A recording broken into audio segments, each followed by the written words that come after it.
सकते हैं पटियाला जो काफिला है, जो कारवां है, वो पहुंचने वाला है बागे जनाब के करीब। और अब जो है इंशाअल्लाह कुछ ही देर में बागे जनाब ये काफिला पहुंचेगा। जगह जगह से माल वगैरह है, जगह जगह एक बड़ी तादाद मौजूद है जो यहाँ पर फंक्शन आते हुए तादाद में शिरकत की अपील की जाती है।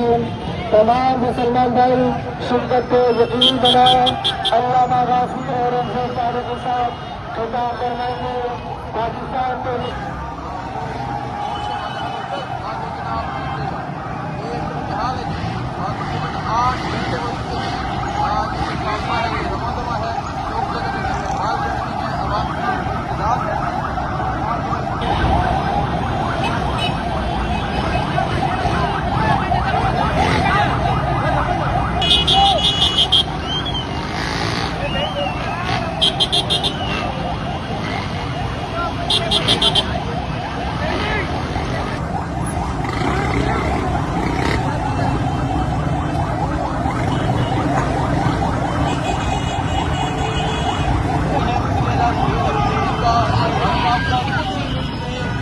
ये बागे जनाब पहुंचेगा। ये हाल है,